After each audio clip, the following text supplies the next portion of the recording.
This podcast is intended to provide information for educational purposes only and to serve as a starting point for you to have a conversation with your personal physician. Nothing stated on this podcast should be considered medical advice. Consult with your physician before undertaking or changing any treatment plan.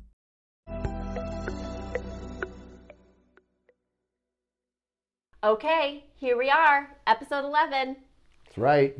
Welcome back to our podcast, you guys. So grateful you're here. Back again. We've got another amazing episode, lots of scientific backed information to help you on your weight loss journey. What are we going to talk about today, Dr. Weiner? Well, the title of the show is Mounjaro, Second Time's the Charm.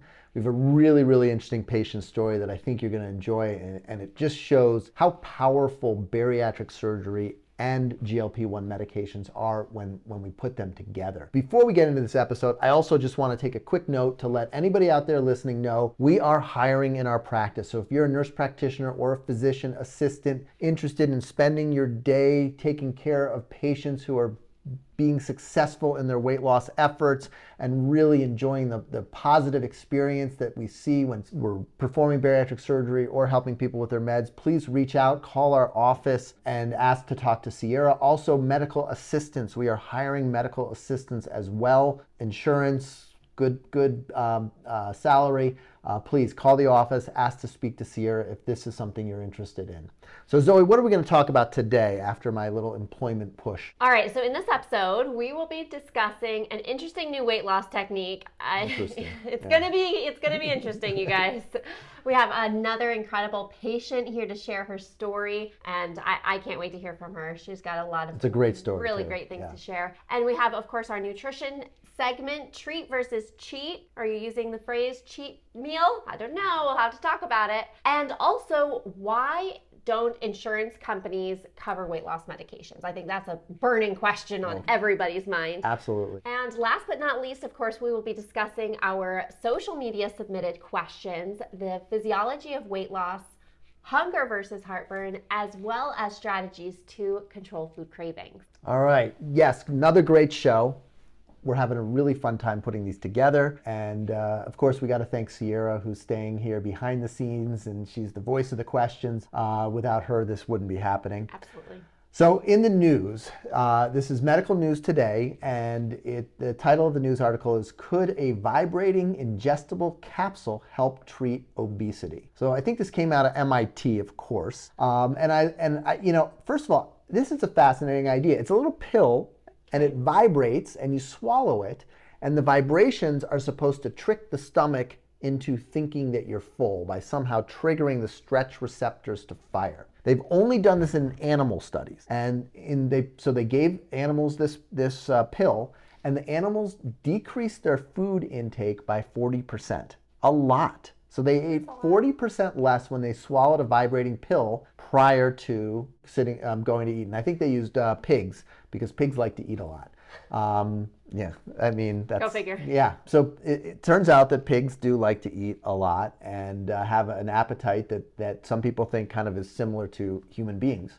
So the big question I have when I look at something like this, so there's always something like this coming out, and you know, I go to our conferences or I read through the journals, and I swear every month there's something new coming out, and you know, it makes great water cooler conversation. But the question is, does this sync with the physiology of obesity? And I think that's the first thing I look at, is that, you know, we understand how weight loss works, this concept of your set point that we're going to talk about a little bit later in the show. And what we need to do is lower your set point. So the big issue is that if you understand digestion, when you swallow a pill or food, it spends 30 minutes to an hour in your stomach. And often less. It may be less. Liquids much less. It's not like things spend, you know, 6 to 8 to 10 hours in your stomach. The stomach mechanically disrupts the food and breaks it down and mixes it with acid to prepare it to enter the small intestine. And it's actually the small intestine where it's absorbed. And the small intestine also regulates appetite, and it's very possible that the vibrating pill will trigger some receptors in the small intestine as well, so that will also reduce your appetite. But generally within 2-3 hours, this pill is going to be into the colon. The colon really doesn't regulate appetite much at all. And so what happens in those 2 to 3 hours? So you eat this pill. My guess, I wouldn't be surprised, is my guess is that these animals ate 40% less because they were nauseous. So it's very likely that this thing just causes you to be nauseous. And in all honesty, any weight loss technique that is designed to induce nausea is just not going to be particularly interesting to most people. So this could be a pill that you take, it makes you nauseated, but then 3 hours later, it's passed through your small intestine and your hunger returns with a vengeance, because no longer are you getting these changes to the stretch receptors. And so are we going to see an alternate period of nausea and then extreme hunger, in which case we most likely would see very poor tolerance. The second, and I think the more important component, is that the idea that less food is going to drive substantial weight loss may not be true. Right. And correlating food, the amount of food you eat with weight loss doesn't always work out. And we have lots of patients who will come to me and they'll be like, I don't understand, I never eat. And they'll skip breakfast, they'll skip lunch, they maybe snack on a few hundred calories throughout the day, have a not great dinner, but it's a 1,000-calorie dinner.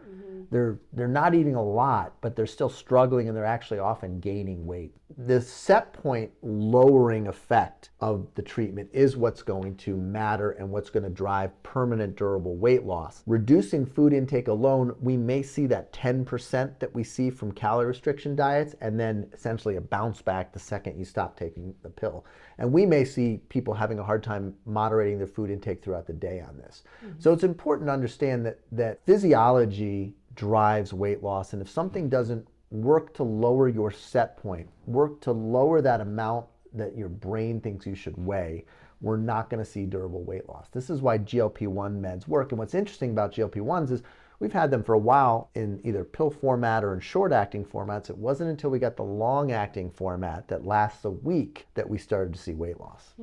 I don't know. This vibrating pill seems like a recipe for disaster, if you ask me. I think you're probably going to be right. I was like, visualize it. I was like, imagine how that would feel, like vibrating through your intestines and your colon. Yeah. Do you think you can hear it? You might be able to hear it like you're walking around buzzing.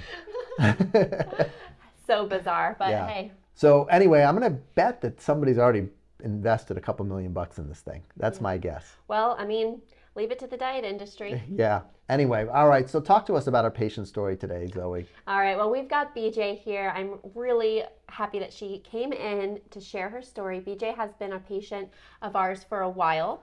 So let's go ahead and hear from BJ. Well, we want to welcome our incredible patient, BJ. So glad that you are here with us today and going to share your story. So thanks for being here. Of course, yeah, I'm excited. Awesome. When we decided that we were going to actually have patients come on the podcast, BJ was like one of the first people who came to my mind because, first of all, she's done so well. She's put so much effort into this, and her success has not come easy. And her story also, I think, from a medical and physiologic and pharmacologic perspective, is also super interesting and very valuable to a lot of people out there. So BJ, why don't you just kind of share your story about your weight gain and some of the things that led you up to before we even met? Yeah, of course, yeah. So like probably a lot of your patients, I've struggled with my weight my entire life. I cannot remember a time when I wasn't on a diet of some sort. It's genetic in my family. Yeah. I come from a long line of people who struggled with weight and obesity, including my mother and my aunt, her sister. They both really struggled with it and were on all the diets growing up. So I watched them and learned that that's what you do. You just have to keep dieting and keep trying, right? Yeah. So I did all the things. I did Weight Watchers multiple times. I did Jenny Craig. I did, low fat, low carb, keto, fasting. I mean, you name it. I did the bacon diet. I've heard of the bacon diet. Yes. I've done the bacon diet. I've tried them all. I went to a nutritionist before Zoe, who put me on a bunch of vitamins and told me very specific, like you can have this much of this much. The thing I remember the most was like 11 cashews. I could have cashews, but only 11 cashews. I mean, it was just like so, and none of them worked. I mean, well, I would lose like 10% of my weight. Yeah. And then it started to plateau, and then it would just come right back on, start to creep up, and I'd go off the diet and gain another 20 pounds. So it was just this constant yo-yo spiral, whatever you want to call it, just constant. So yeah, it just was, I'm sure that's very common for a lot of your Extremely patients. common. Yeah, I think a lot of people think, oh, bariatric surgery is for people who can't diet. Right. No, bariatric surgery is for people who can't lose weight from dieting. Exactly. And that is a concept that is lost on a lot of people, which is that nutritional therapy is a treatment for the disease of obesity, like any other medical treatment for any other medical disease. And sometimes it works and sometimes it doesn't. Right. And it's taken me a long time to get to that point of accepting that. And even now I still struggle with about that a little bit, like that emotional piece of like, I just didn't try hard enough. I just wasn't doing enough. Like it just wasn't. So it wasn't until I brought your book, because this book really helped me a lot. And I don't know if you remember me bringing this to my first appointment, and you were like, "Oh my gosh!" Like, because I just it was dog-eared and highlighted. I first of all, I love that, because it's like this person is taking this seriously. They are all in. So don't, that's a great sign when I see it. I know it's not going to be a 15-minute visit, but it's a great sign. Right, yeah. Which is fine. I'm fine with that. Okay, so what brought you to our office? Like, how'd you finally say, okay, it's time for me to really seek medical treatment? Because it sounds like you put this off for decades. I did. I mean, it was really, I had started developing a lot of comorbidities. So I developed diabetes and high triglycerides and cholesterol, and I had sleep apnea, I needed a CPAP machine, like all those pieces.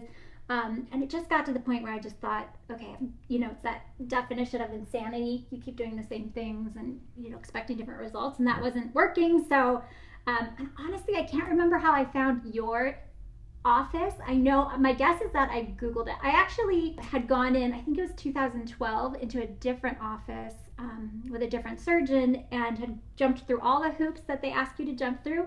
And then at the last minute, not last minute, but pretty far into the process, got denied because they looked at my chart and I had lost like 30 pounds on something a few years before. Oh, so they figured, you can, I don't know what that is, but my insurance wasn't going to pay for it. And so even though I had gained all that back plus more by that point, whatever. So I think I just Googled weight loss surgery in Tucson, and I can't remember if I and then I remember finding your YouTube videos and your book and all of that. And I was like, I want to make an appointment with this surgeon and go see him. And so I think that's how I found you. That's what I remember finding. Do you want to tell us a little bit about what your nutrition looked like before getting surgery? Sure.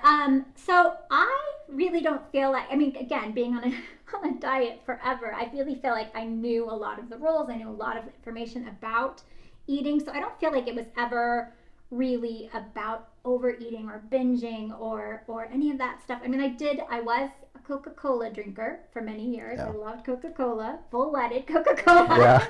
So I know that was definitely a part of it. But once I got, the diagnosis of diabetes, I stopped drinking that entirely. I was drinking diet soda, which I don't do any soda now. But anyway, but yeah, I don't know. I don't know if it was ever really my nutrition so much as it was just a lot of genetic stuff going on. And there were times in my life where it was less than stellar for sure. When I was grieving or whatever, I would definitely have times where, but was never like a binge eater or, nothing like that. I think genetics is one of the hardest factors to overcome when it comes to weight loss. When you have a strong family history, it sounds like you do. My hunch is before surgery, you lined your mother, your aunt up. You guys were shaped the same, exactly the same. Looked the same. And when that's in your medical history, in your family history, it's really tough. It makes the playing field very unfair. Well, and it's like the nutrition piece you said, I followed my points on Weight Watchers. I did all those things that people told me to do, and it just didn't make a difference. And I also think your point about, going on and off all these different diets and that weight yo-yoing, that losing that 10%, gaining it back, and all of that just, goes to show the longer you go on that cycle, the harder it is. Yeah, for sure. And also the comorbidities. The longer you have diabetes, the longer you have sleep apnea, the longer you have high cholesterol, high blood pressure, the more damage it does over time. And so when we first started, that was right when Mounjaro was coming out. Yes. You were probably one of our first patients we put on Mounjaro. You were probably getting that $25 coupon, is that right? Yeah. Absolutely, yeah. So that was right when Mounjaro came out. So we were like, hey, you're diabetic. Yeah. This is a great drug for you. Talk to us about your first experience with Mounjaro in that pre-op period. So I was really excited because I thought, oh, maybe I don't need to have surgery. Because I was nervous about having surgery, as anyone would. Yeah, of course. And this is starting to sound like there's this new miracle drug on the market, and so I started taking it, and it actually really helped with my blood sugars pretty quickly. Yeah. I got them, really evened out, but I did not lose much weight at all. I think I was on it, I want to say like 3 or 4 months, and I think I lost around 4 pounds in that time. So I was disappointed. I was really sad because I thought, this is it. And then, wah, wah. And that, that's unusual, but not everybody responds to Mounjaro. Right. I think the important point there is that you were diabetic at the time. I was. You had an elevated hemoglobin A1C, and diabetics lose less weight when they're on GLP-1s. And that's kind of ironic because these are diabetes meds. Right. But we know across the board, diabetes makes it harder to lose weight. And it's not just insulin, because you weren't on insulin at the time. It's the way that your body metabolizes sugar when you have diabetes somehow interferes with your ability to lose weight. And, it's probably high insulin levels because type 2 diabetics have high insulin levels because essentially it's like their insulin receptors have earmuffs on, like they can't hear. So you have to shout louder in order to get the signal to the cells. So you have to release more insulin in order to get it to the cells. And insulin is a fat storage hormone. So your body was kind of primed to release a lot of this fat storage hormone, which worked against any of your efforts to lose weight. Yeah. So the Mounjaro didn't work. It didn't. And at that point, we were like, let's do it. So how'd you decide on what surgery to have? Oh man, I went back and forth quite a bit. I really originally, back in 2012, I planned to go do the sleeve. I was really thinking the sleeve at the time. I have a few friends that have had the sleeve and had very good success with it. But sitting down and chatting with you about it, we decided that, just the risk, or not, maybe risk is not the right word, but the chances of regain are a little higher with that. We also know, again, because of my genetic history, that I might only lose, we were concerned that it might only lose 30 or 40 pounds, which I wanted to lose more than that. Right. And then also I'd had GERD issues in the past. I haven't had some in a while, but I was concerned about the reflux issue. And I was like, I'm not doing this twice. Yeah. One and done. Thank you very much. So how was your recovery? You chose the gastric bypass. Yeah. At first it was hard. I would say the first 2 or 3 months were, just getting used to everything. And there were definitely times where I was like, what did I do? Why did I do this? Everybody thinks that. Right? I know. Yeah. So I knew that going into it, that there would be times like that. I remember one of the hardest times was just maybe just a week afterwards, and my family had ordered takeout from somewhere, and I was just like, I can't. Just mad about that. And again, like, why did I do this? What was I thinking? But within 3 months, I was feeling really good. Yeah. And no problems from there on. So yeah, I've done really well with that. Yeah. Let's talk about your weight loss initially, and your diabetes response and everything like that. What did you start at? How much weight did you lose? Sure, yeah. I started off, my highest weight ever was 223. I think when I started with you, I was 216. Okay. And at this point, I'm at 135. Okay. So, awesome. Yeah, so that's really exciting. I know, it's really exciting. But it wasn't a straight shot. It was not a straight shot. Thank you for bringing that up. So yes. So I was doing pretty well at first. You have these little stalls as you go along, which is totally to be expected. But around the 4 or 5 month mark, I really stalled out. A lot. I just wasn't going anywhere. And I remember trying not to panic. I was like, it's okay. But again, I had that, from all these years of dieting. Like, oh my gosh, it's coming back. It's all coming back. Right. Another failure. I failed. That's my thought. Right. It's like, I failed, because that has been the story of my life with diets. I'm failing. So I chatted with you, and you recommended going back on Mounjaro, and I really didn't want to do it. Yeah. I really didn't want to. I thought, but this was supposed to be the answer. The surgery was supposed to be the answer. But then after another month of really losing nothing, maybe like a quarter of a pound in a month. It was just really kind of plateaued out. I decided to give it another shot. And at that point, that's when we really started to see the weight loss. Yeah. So you tried it before surgery. didn't work. Didn't work.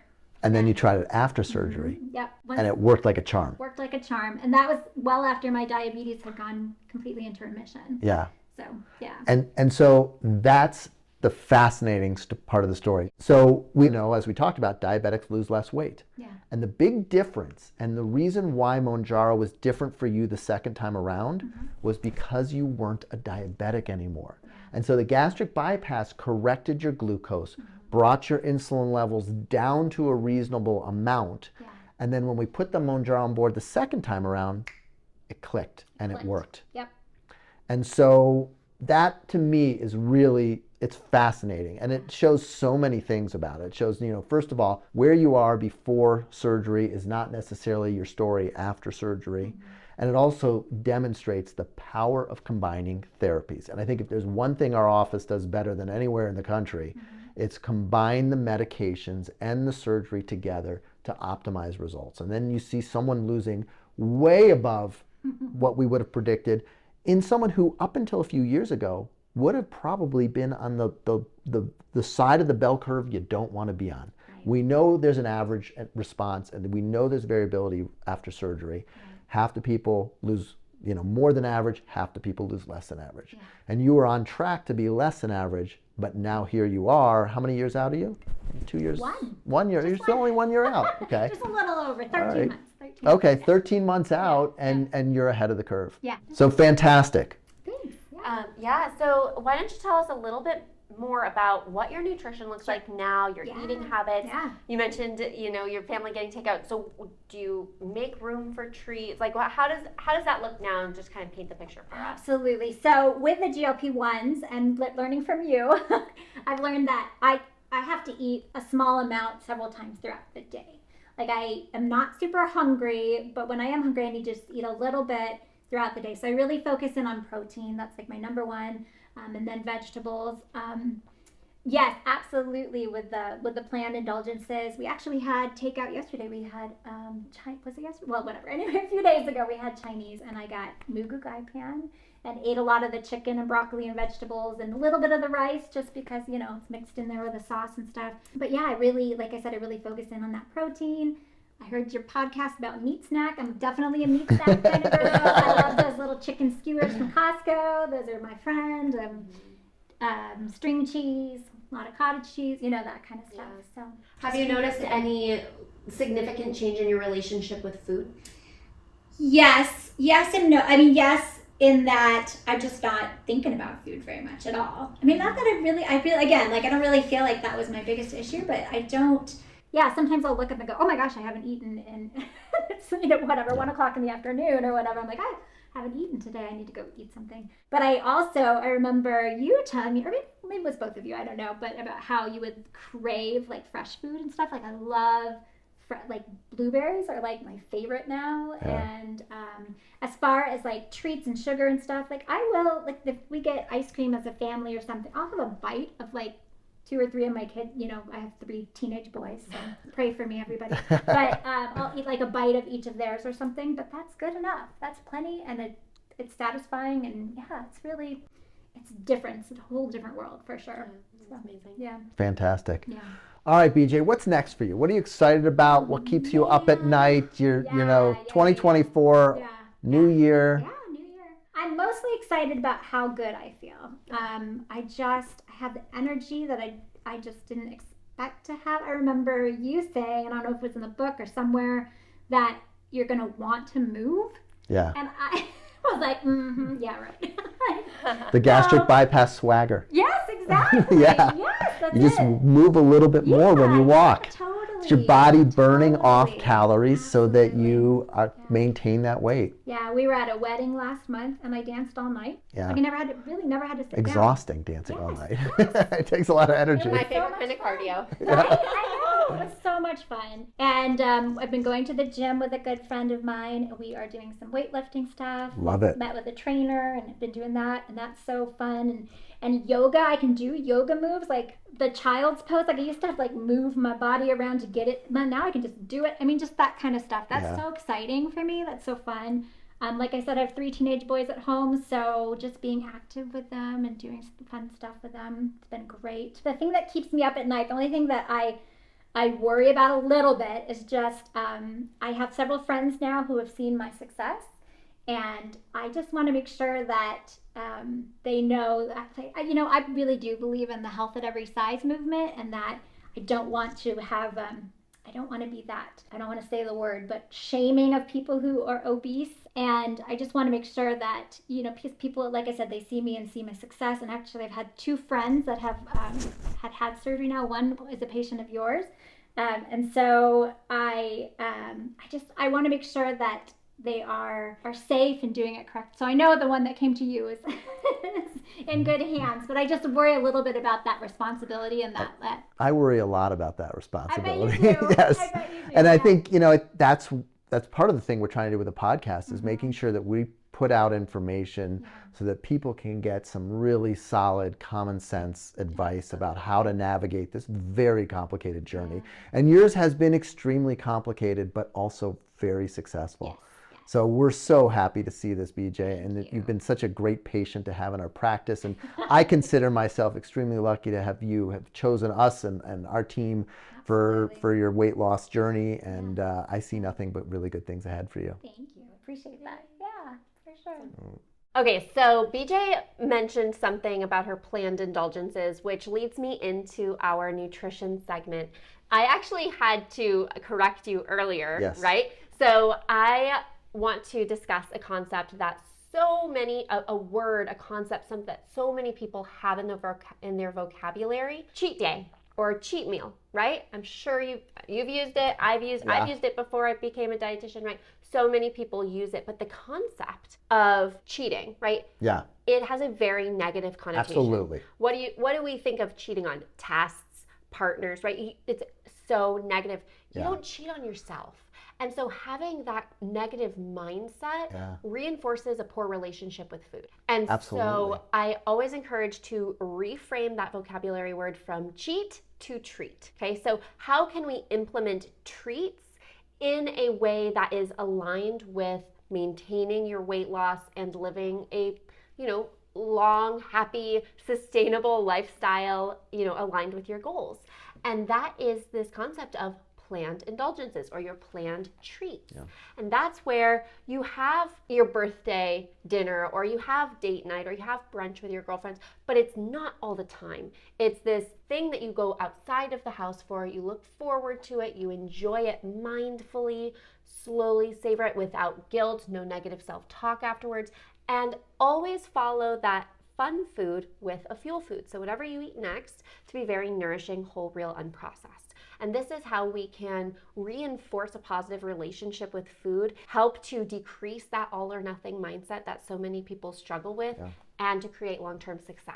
Oh, I love so many things about that tip. That is really, really fantastic. Like, if you think about it, in almost every other space outside of food, we look at these treats as good, positive things. Like, I've got a vacation plan with my family, so that's a week I'm not going to be working. Is it my lazy week that we call that? No, we look at that as a treat. I look forward to that too. And so when I'm working really hard, I say, hey, but I've got this vacation. I've got some time set aside. Nobody looks at me as cheating on my job.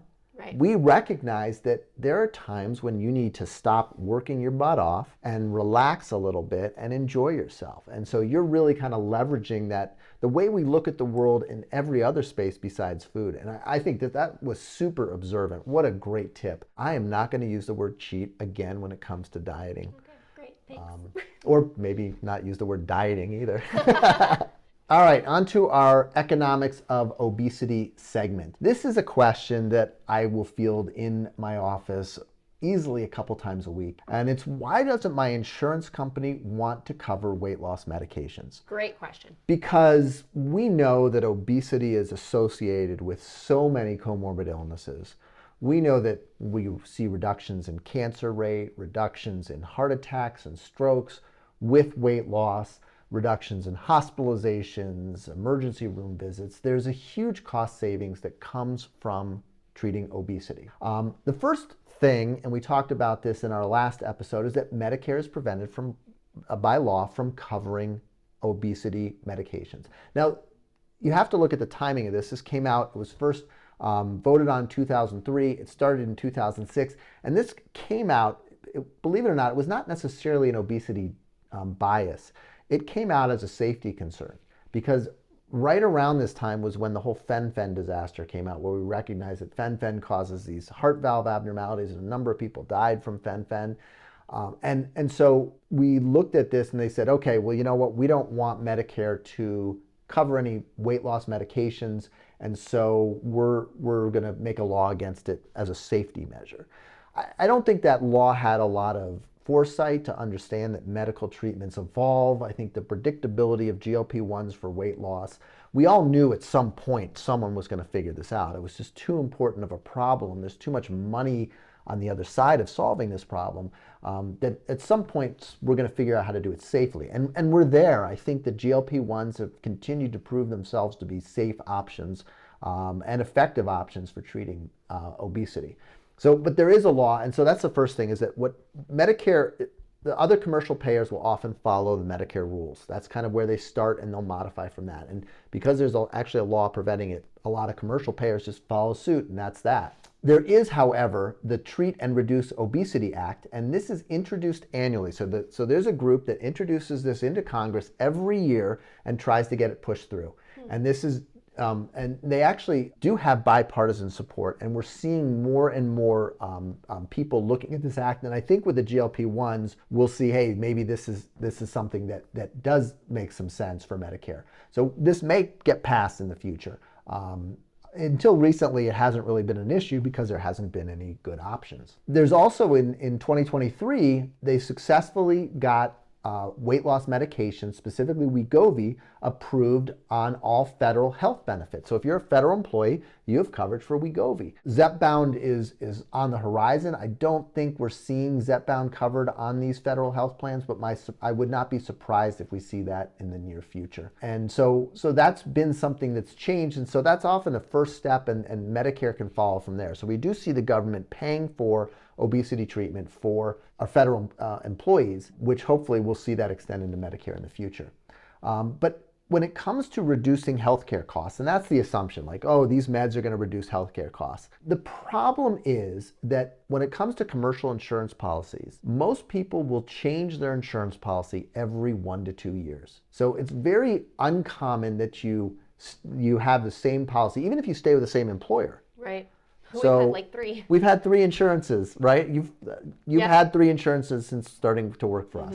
Yeah, we started on Blue Cross, switched to United, and now we're back on Blue Cross. And so if you're Blue Cross, you're like, well, why am I investing in weight loss medications? Because you're just going to switch to United in We a won't year or reap two. the benefits of those reduced healthcare costs. Right.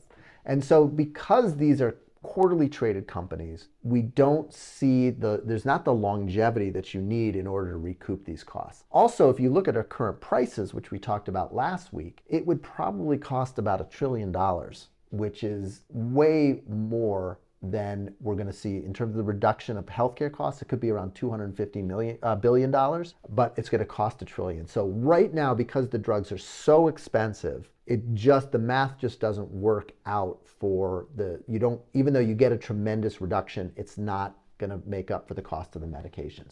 We bring those medications down substantially in price, and all of a sudden this starts to make a lot of sense. Okay, so now let's move on to our questions from social media. Of course, we've got Sierra here to read the questions out there. So Sierra, what's our first question? Okay, first question is from Margaret from the website.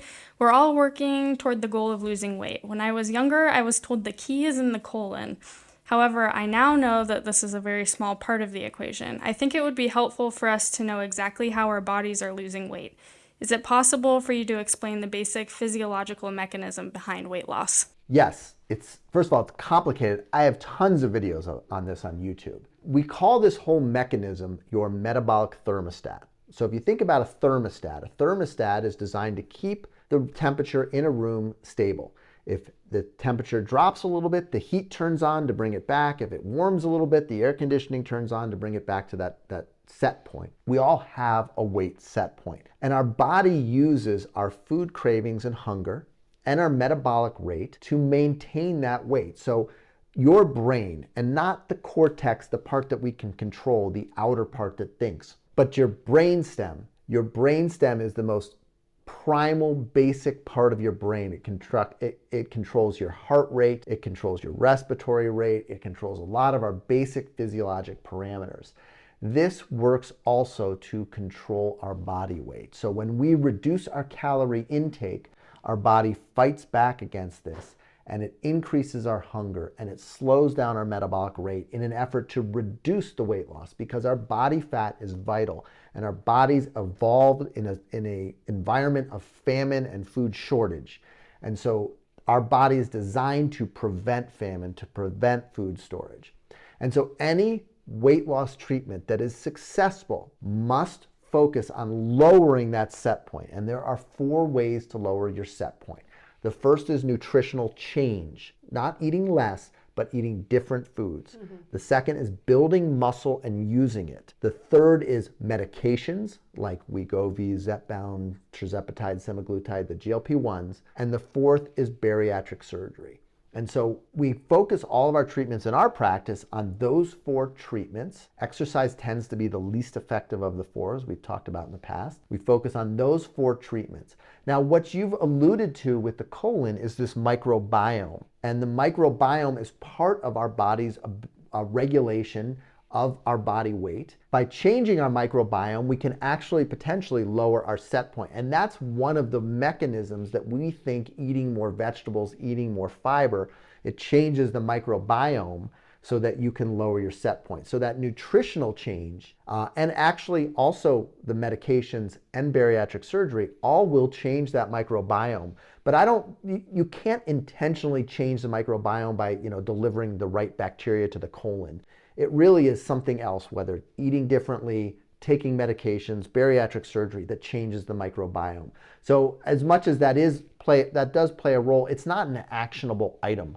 It's something that responds to the other changes that we've made. Yeah, you can't take a probiotic pill and expect your microbiome in your colon to change. Unfortunately not. Maybe someday, Maybe that vibrating pill. Maybe it'd have to go up the other way. Maybe we'll edit that, maybe not, we'll see. Okay, next question is from Ava Pilson on episode 8, Paging Dr. Lily. I recently had a gastric sleeve a little over a month ago. I'm finding it difficult to determine whether what I'm experiencing is food intolerance, heartburn, or if I'm satiated after eating and drinking. How can I differentiate between these 3? That's a tough one. I'll start, but I want to hear your thoughts on this too, Zoe.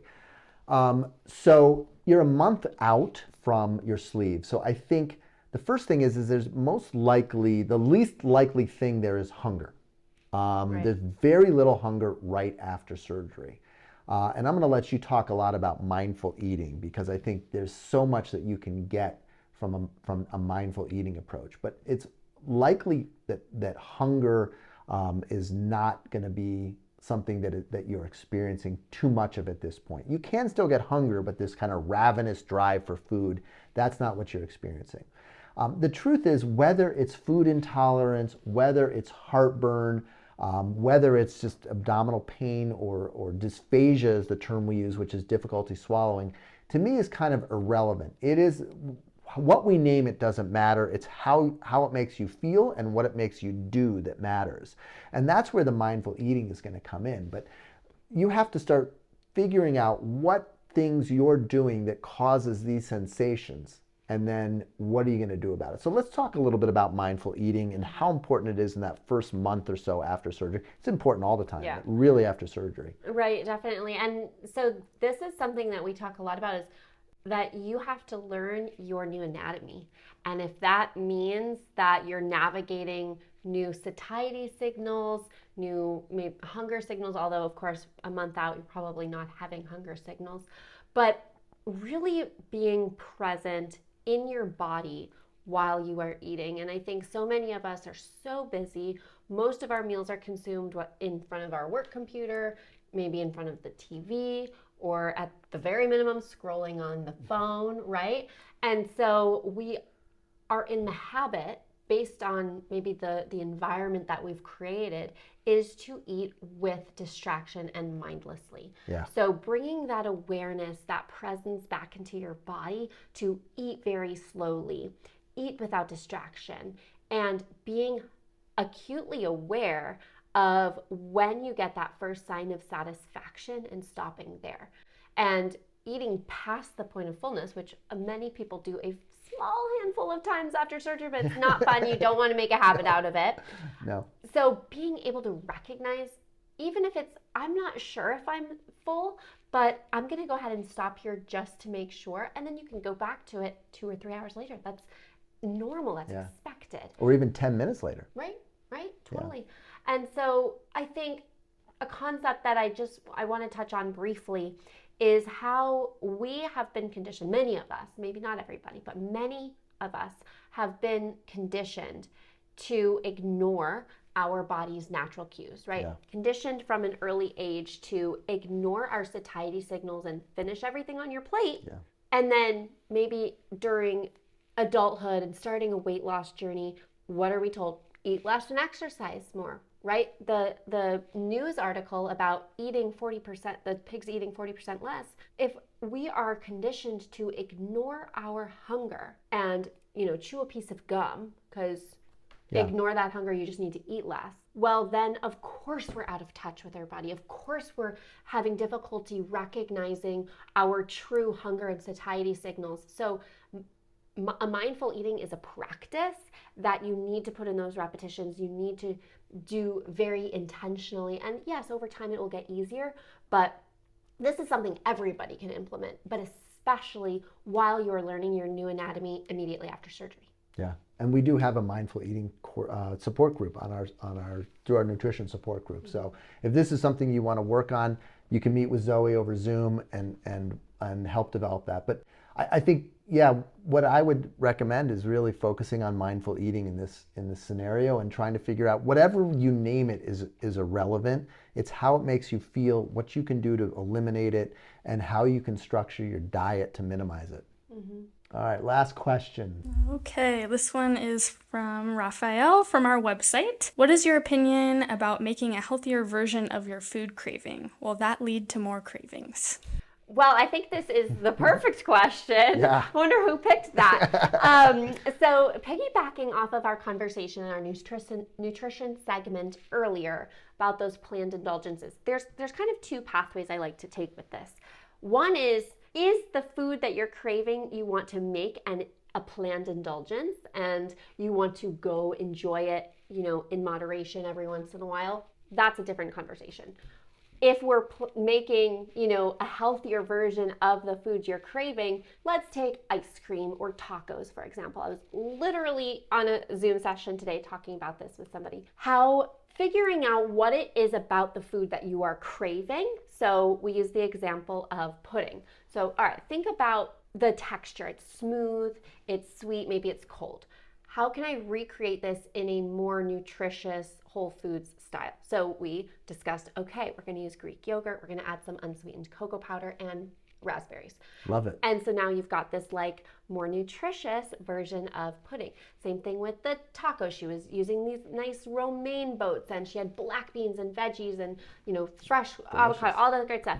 So making a healthier version of the food that you are craving, I think is incredible. And that is actually what gets you excited about what you're eating, because when you have genuine enjoyment out of preparing and eating a meal that you've put thought and intention towards, you're going to be more likely to do that again. And what better way than to get excited about making a healthier version of your favorite food? Yeah, love it. Great suggestion. So really, in general, you always want to eat the healthiest version of the food that you can. Unless it's one of those planned indulgences. Right. In which case you're just kind of going for it in a mindful, intentional manner. Right. All right, fantastic. All right, well, that wraps up another episode. I think we had a lot of value here, and if you found this valuable, we really ask that you share this with your friends, with your relatives, anybody who you think would get value out of it. And of course, we want to thank our guest, BJ. Thanks so much for being here, and we'll see you in the next one. See you next time.